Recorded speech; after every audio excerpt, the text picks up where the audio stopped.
Hi, everyone, and welcome. I am super excited today to be interviewing the amazing Cristin Smith at Saffron and Sage. So, Cristin, thank you so much for being here. You're welcome. Thanks for having me. I'm really excited about this interview because I think your business is a little bit different than like anything else that we've really featured on the podcast before. You have such an amazing combination of products and classes and events, and you even have some memberships. And it's really exciting for me to, I guess, get to speak with someone who's kind of in the health and wellness industry that's doing so much. You do so much. So would you mind taking just a couple minutes to kind of introduce yourself to everyone and tell them a little bit about Saffron and Sage and what exactly you do? Absolutely. So I'm Cristin Smith. I am the founder and owner of Saffron and Sage. We are a holistic health club located in Little Italy, here in the heart of San Diego. And we really focus on preventative and integrative wellness. And we do this through creating multi-sensory healing experiences for our clients. And that could look like our sessions, where we do acupuncture and massage and energy therapy, mineral therapy. It could look like our classes. We do yoga, breath work, meditation, sound, and then we do a lot of workshops to really educate on things such as the science of mindfulness, right? And all the different mindfulness techniques. We do a lot of cooking workshops, the art of eating, talking about intuitive eating and digestion, all those different things. And we're really looking at connecting mind, body, and spirit.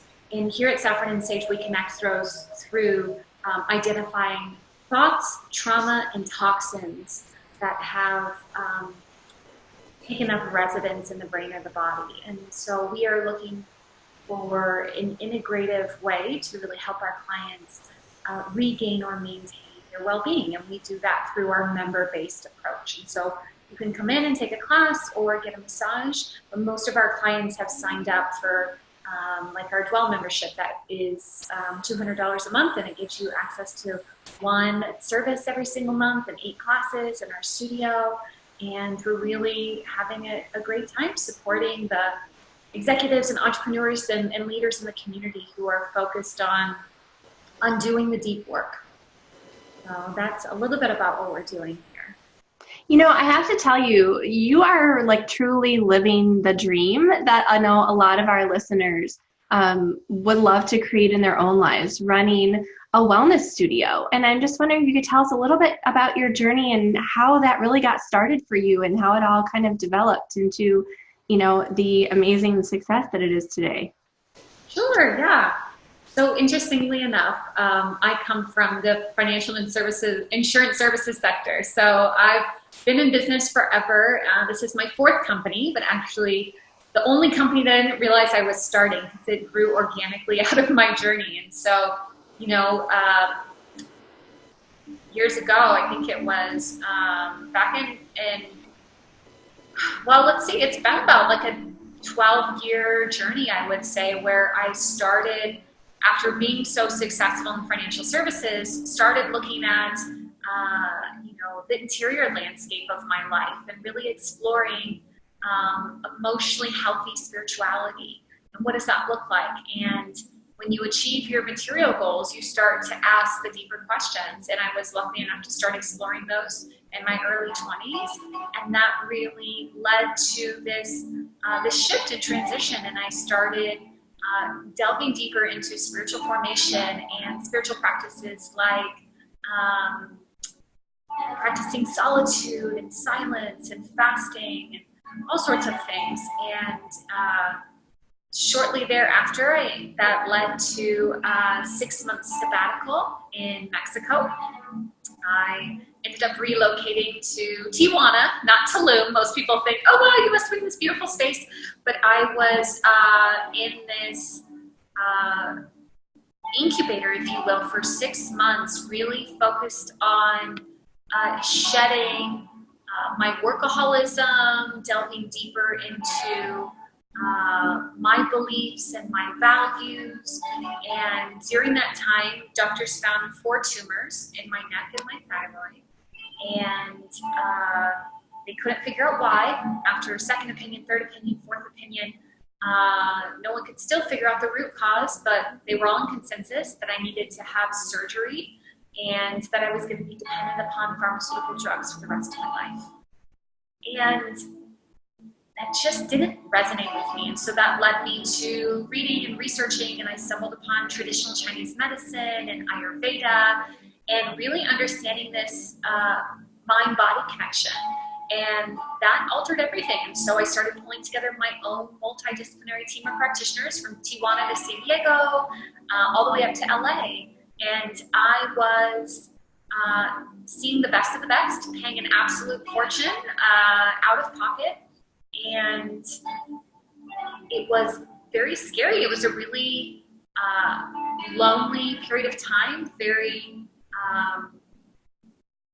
scary, because I was the one having to synthesize their diagnoses as well as their treatment plans and figure out, which advice do I take? Which therapies do I move forward with right now? Which don't I?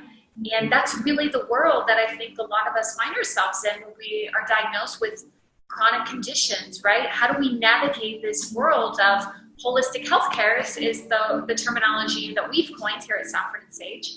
And you almost feel like you're moving through a jungle with a machete, right? Like trying to figure everything out. And I am embarrassed to say how much money I spent and how much time it took. And from that, really, thinking, wow, this could be so much easier if. And that's really what Saffron and Sage is. It's the culmination of all of the treatments and therapies and modalities that I have incorporated under one roof. And we really designed this membership model in order to provide affordable access to holistic healthcare. And so, in our brand is really centered around this idea of curation. That was something, when I was in Kaiser, I was in this very clinical, sterile environment that was anxiety-provoking, but yet that is the space where we often feel most comfortable because we know that the practices there are rooted in science, right? Versus when we step into wellness spaces that, there's crystals and tie-dye, and we get spooked, right? We worry, like, are you going to put a hex on me? Like, what's going on here? And so what I really aimed to do was create a brand that was accessible to the modern woman, right? Accessible to the woman who is a researcher, who is doing, reading and wants to make sure that what she's doing is supported by evidence-based research, but is going to hold a space for her soul, is going to hold space for the questions that are floating to the surface, that holding space for the liminal experience, right, where things are falling apart. She's shedding old beliefs and all of these different things for her. We need someone who we can trust, who's going to companion us and hold space for us emotionally and spiritually.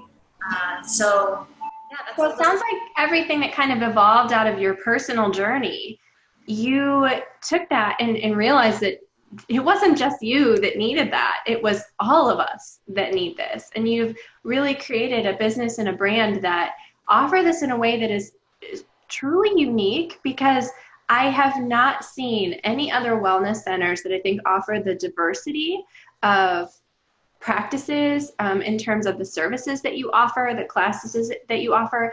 And it's really kind of refreshing and exciting to see that this can exist and really thrive and be successful. And I really hope that there are people listening and watching right now that will take your success and kind of run with it and know that this is really possible to create this, not only for yourself, but in the lives of others as well, and in a strong and successful business. And it's really exciting for me to kind of see this unfolding. And I want to touch on something, because a lot of what your story was about kind of, shedding the workaholism, shedding the kind of need and push for the day-to-day grind, and really living more in alignment with your body, with your mind, with your spirit. And a lot of that kind of comes down to self-care. And I think the idea of self-care has been so distilled as of late that it means buying yourself a fancy sweater or eating a chocolate bar that you want to eat. And self-care should be so much more than that. And you have something called Self-Care Saturdays. And I was wondering if you could touch on the importance of self-care and then what you're doing at Saffron and Sage to really encourage this through Self-Care Saturdays. Ah, great question. And I agree with you. I think self-care has been diluted and really idolized as something that's trendy and sexy and lost its connectivity to depth and transformation.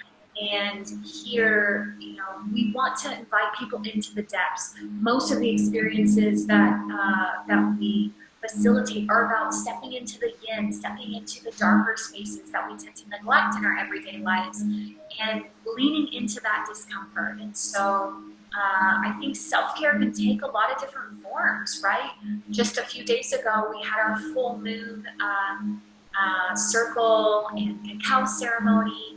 We host these ritual experiences twice a month around the lunar cycles, and that is a self-care ritual for a lot of our members. It's a time of introspection and connection with other members. I think we had almost 20 women, actually a little less than 20 women, and a few guys that were in there as well, which is amazing to see. And so it's a time where we open up the body, right, with a few gentle restorative postures, as well as really beginning to connect and share with those that are in that sacred space with us what we're giving ourselves over to, right? What the divine is drawing out of us, and maybe some things that are still causing friction or disconnection in our lives and in our relationships. And so sitting with those things, we partake in the cacao ceremony, which is an ancient ritual that's been used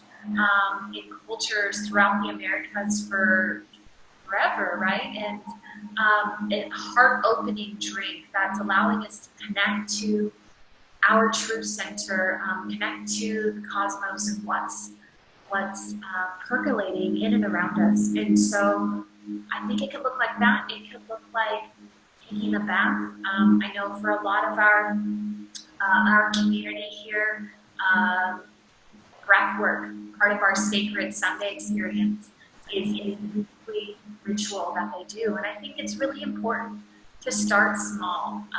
Here, everything we do is about meeting you where you're at and figuring out what's that one thing that we can start with. So it doesn't have to be, I'm going to do yoga 4 times a week, right? That's a bit overwhelming.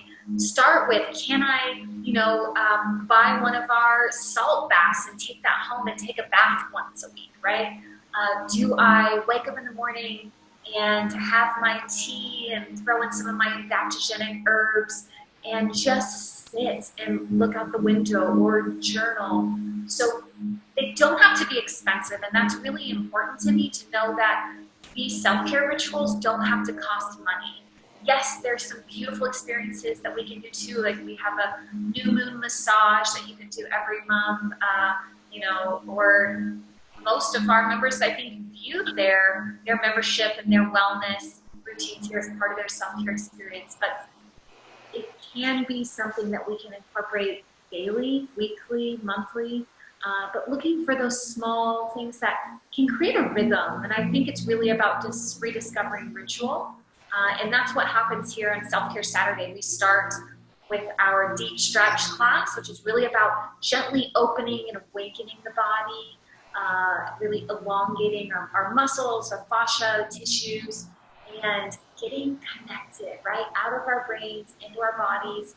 And then we transition into our cleansing meditation, where we use a lot of different crystals. And I love this class because I think for a lot of our members, they're like, oh, crystals are woo-woo, and we get to talk about the science and how you use them. We talk about body brushing. We use our selenite stone brushes to body brush in those classes. We do these guided visualization exercises, partner exercises, which open us up to this connection with ourselves, the divine, and those sitting right next to us. And so I think self-care can be practiced in many sorts of ways, and it can be something that is very individualistic and personal, be private, as well as take place in the community setting.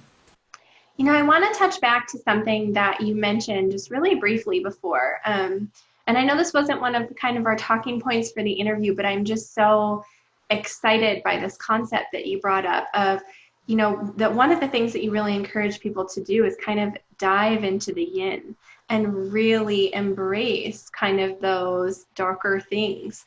And I was wondering if you could just touch on the importance of this and why this is something that's kind of at part of like the core of what it is that you do at Saffron and Sage. Yeah. So in addition to being the founder, I'm also a practitioner here. And it's myself and Greg Richardson, who's also one of our spiritual directors. And so I think from my training as a spiritual director and my background in spiritual formation, something that tends to come up in that space is we companion clients through times of transition, times of loss, times of pain, and times of suffering, is we're becoming acquainted with a new language, a new way of being. You know, living in a Western context, this is not really part of the cultural fabric of our lives, and so we look to ancient traditions and we look to ancient cultures who have held space for rites of passage, right? Looking at walkabouts, looking at all of these different rituals that were designed to move us through different seasons or stages of life, right? From adolescence into adulthood. You move from adulthood into being the grandmother or the grandfather, right, of the family or the community. And I think this is such a forgotten area of our society that people are craving it. When we first started, I thought, wow, it's going to take years before people gravitate to spiritual direction. It's going to be too much. And within our first 3 months of opening, almost 2 years ago, it was one of our most booked services. And, you know,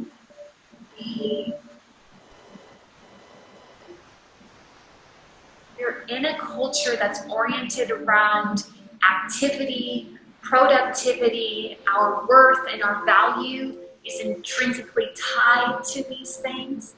And so often when we experience loss or failure, and I think this is a lot of, you know, our clients that are coming here, they're in times of transition, right? They're like, I went to school, I got the job, I hate my job, it's not in alignment with who I am, and this stirring is starting to occur. And, you know, they're getting in touch with their intuition, you know, cultivating their ability to discern what's in alignment with my true essence, what's in alignment with my values. And so we do a lot of deconstruction work in spiritual direction. We talk about where are limiting organizing principles or limiting beliefs that are holding us back from the lives that we want to live. And so I think that yin place, that darkness, is the space where we can kind of poke our heads into and sit with. And I think because it's so uncomfortable for us, having someone journey with us in that space and even provide context. I think so many of our clients who are experiencing burnout, it looks so similar to depression that they often misconfuse the two, right? And so they think, I need to see a psychotherapist, or I need to, you know, talk to someone. I'm going crazy. I'm losing my mind. I'm losing my life is unraveling. Things don't look the same. And realizing, no, this is an experience of liminality, right? You're moving through to a new phase of life. And, you know, in the States, we're all too well acquainted with midlife crisis, right? Well, that's when we didn't move through those things with such gracefulness and move through a rite of passage, and we fell off the cliff, right? And things are falling apart, and we want to embrace those changes and those transitions. Doesn't mean that we do that gracefully, but holding space for those difficult conversations. And I think that's really one of the most powerful experiences. And to be honest, when it comes to yoga, you know, a lot of people right now are doing hot yoga and power yoga. And philosophically, while we don't agree with things like hot yoga, I think, again, the reflection of what we do in our everyday lives of hyperactivity and go, go, go is reflected in how we are desiring to interact with things that are supposed to soothe our soul. And yes, we do need to sweat. We do need to work out. But we need to do that in a way that is honoring to our bodies and doing that in a way that prevents injury and things like that. And so when we engage with the practice of yoga here, we do offer experiences that are more yang-oriented and that are building strength and cultivating energy in the body and enhancing heat.